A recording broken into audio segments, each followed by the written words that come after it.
I'm going to remember this conversation. I'm going to remember sharing my heart with yours here. That's always going to live in my heart forever. And hi. First of all, I'm kind of sorry that the last few videos have been more on the somber side. I don't control the flow of my life. It is what it is, but hopefully over the next few weeks, we'll have some lighter videos to share, some things that feel like at least a little bit more inherently optimistic. But this channel and this series is Ari's Overshares, the series in which I overshare on all matters of the heart, mind, and matters of my life. And the reality is that while I would on one hand hope that the topics are a little bit more optimistic than they've been, this is my life right now. There's a lot of heavy, deep stuff going on, a lot of reflections on health and mortality and my grandparents getting older and all of this very significant stuff. And I don't want to ever shy away from the meaningful topics of life, like death or like old age and the things that I want to talk about today, because they're part of life. And if I let the fear or the somberness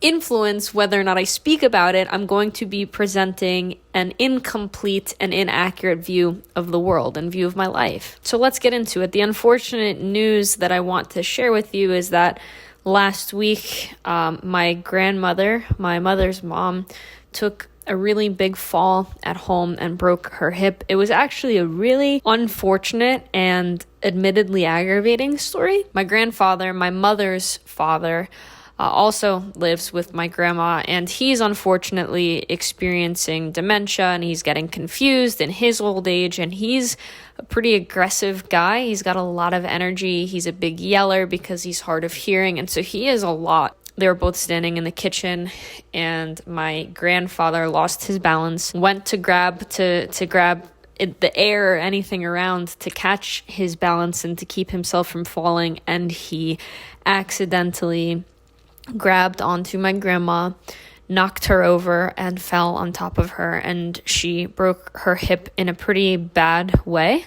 She's fortunately had surgery and she's okay, and she got released from the hospital 2 days ago, and she is on her road to recovery. But she's 91. She just turned 91 today, actually.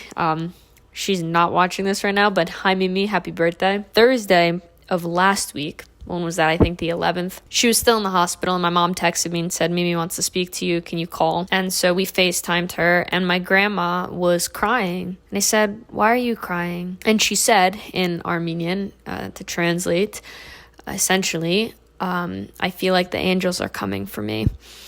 And I sat with her on the phone while she cried and was worried, and I tried my best to console her. But it was weird and heavy, in a sense, to be 25 years old and trying to console my grandmother, who's 91, about death and how to kind of handle your fears and to try to bring herself into the present moment of today and realize, look around, look at the family that you have. Don't let the fears that you have of what's going to happen in the future steal from you the joy that you can have in the present. Like, we're all here for you. And if you want to talk to me about any of these fears, let me know. I'll help you with them. We'll process that. We'll walk that road together.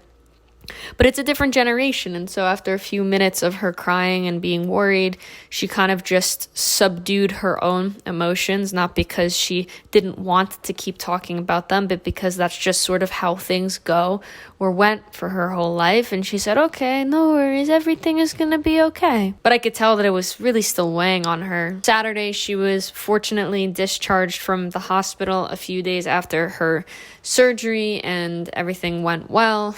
She's staying at my parents' house right now with my mom and my mom's sister, who are all taking care of her. Yesterday on Sunday, my brother and I went up there to pay a visit, and my brother made them pancakes for breakfast, and I just decided I was going to hang out there the whole day and try to spend time with her and just be there for the family. And I knew after having that conversation with her on Thursday that it was on my mind that I wanted to open space for her if she wanted to communicate her worries or talk about that again, because I could tell that she had a lot that she needed to process there, but it's not on me to kind of force that on her. And after dinner last night, I saw her and she was crying again, and I said, okay, this is it. This is the opening to have this conversation. And I asked her why she was crying, and she told me that she's worried, and I said, why are you worried? And she said, I'm gonna miss you guys. And she's crying and really, really so afraid and so scared. And it's a hard thing to see.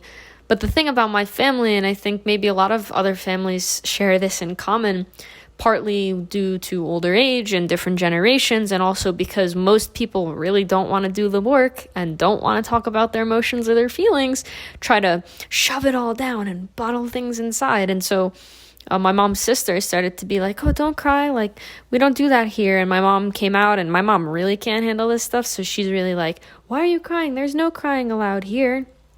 And I told them all, like, just leave. Like, I need to have a moment with her. She clearly is worrying about something, and she needs to process this. She deserves to process this and share what's on her mind, and that's exactly what we did. So I came by her, and I pulled a chair right next to her, and I sat, a few inches from her face, and I patted her head, and I talked to her about everything that she was worried about, and I tried my best to hold space for my grandma, to say the difficult things that were weighing so heavily on her heart about missing us, and, that we have such a beautiful family and she's going to miss spending time with all of us, and how her siblings passed and her mom passed. And so she's kind of at the end of the road, I guess she's starting to sort of realize. And she gave me really advice to make sure that the rest of our family follows. Don't let every little argument that you guys have drive yourselves apart. Make sure you stay together like we are all today now. And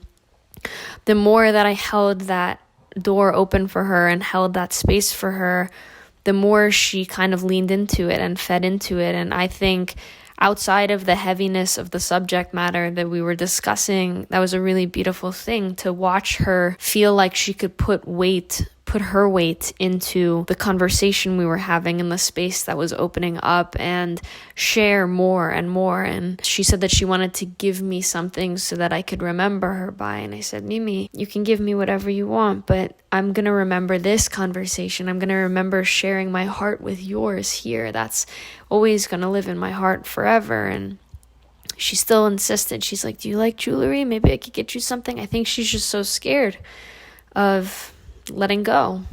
And it's a heavy thing. It's a hard thing. And it was really shocking to me, I guess. Also, I hope this doesn't really come across as insensitive, but I think it's valuable and valid to say, my grandmother is 91. And as a 25-year-old, it kind of shocked me to be holding that space for her and being the supporter for her to a conversation that clearly she really hasn't thought much about, or at least hasn't expressed before. And I would hope that at old age, with my grandparents or with anyone's older parents or grandparents or who have you, that you've come to terms with, and you've, at least, even if it's not easy to, sort of on some level accepted the role that fate has, and the fact that death is inevitable and it's part of life. It's the end of that circle. It's a culmination of all of our beautiful moments over the course of a life.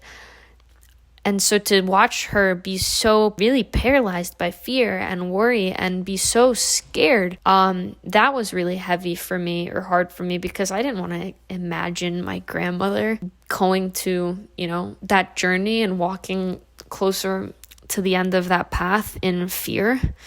I would like to imagine her as somebody who walked confidently towards it and was just able to focus on the gratitude that she had for the abundance that her family provided her and that she provided for her family. But my grandma's real scared about it, and that was pretty heavy and hard to deal with, But I did my best. I did my very best in that moment, and by the end of it, I feel like she got a lot out that was weighing on her chest, and she trusted me to make sure that we all stay together and that we do our best. And I just tried to hold open that door for her and push away my mom's sister and my mom, who were both trying to be like, don't let her get sad. But the reality is like, this is what happens when we tell people that they shouldn't feel certain things, or that it's not right to feel certain things. Nothing gets processed, and she deserves to feel like she's processed all of this. And I think my role yesterday, and the longer I go through life, the more I'm starting to think a little bit like I think my role in general in life is to help walk alongside people who are having difficult conversations and challenging feelings, and let them know not only is it okay for them to express those feelings, but it is safe for them to do those feelings, and they're not alone. And that I will walk alongside whomever is on that path, wherever it's taking them, wherever it's leading them, because I don't want people to feel alone.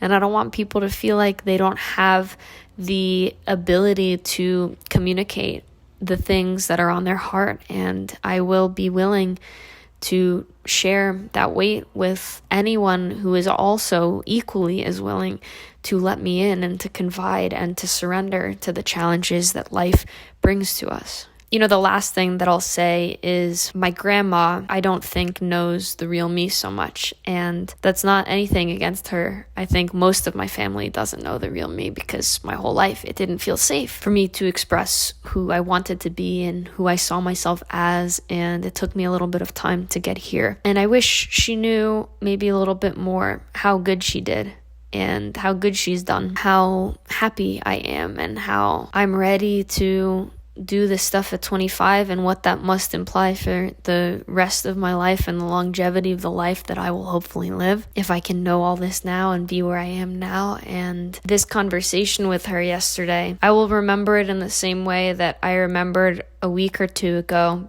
when I had that cigar with my dad, and he was telling me about his upbringing into his medical career. Just an aside moment to daydream or zone out, and to realize, but I know his story now. And to know that I was able to so tenderly hold space for my own grandmother, to not just listen to what she wanted to present to me, because it was far from an oration, but to help her pick apart the things that she was feeling and help her put words to them. And to tell her and to reassure her that she was safe and okay and everything was going to be okay. And by the end of the night, after we cut her birthday cake and she had a slice, and my grandpa was being all loud and yelly and suffering from another bout of his dementia, and my grandma started crying again because it's just a sad situation, I turned to her at the kitchen table and I brushed the hair behind her head and I kissed her forehead and I looked her in the eyes and I said, Mimi, it's okay. You're going to be okay. As long as you have a strong one of these, it can overcome and help you through everything that's going on in here. And she was looking at me like somebody who's about to perform a trust fall looks at you. And she goes, okay, I trust you. You're right, I trust you, Ariana. I love you. And I don't know really how to end this video. I don't know how many people get to say that they've been able to have these conversations before it's too late. And I'm beyond eternally deeply grateful for the fact that I am realizing these things now before it's too late. And that I can hold space for another and communicate what's on my heart too. Life will be as it is, but as long as I continue to show up in this world and make the set of choices that allow me to look in the mirror at the end of the day and say, I didn't know everything, and I might have made a mistake or two, but I'm proud of the choices that I made on average. And I think that I did the hard things that are going to make me a better version of myself and that are going to push me towards the woman that I've always wanted to be. And that was how I felt after that conversation with my grandma yesterday. So thank you for holding space for me. I know this was a heavy one. I love you. And I will see you next week. Actually, when this video goes up, I will be in Utah. So wish me luck and safety. And with kind gratitudes, I will see you when I see you.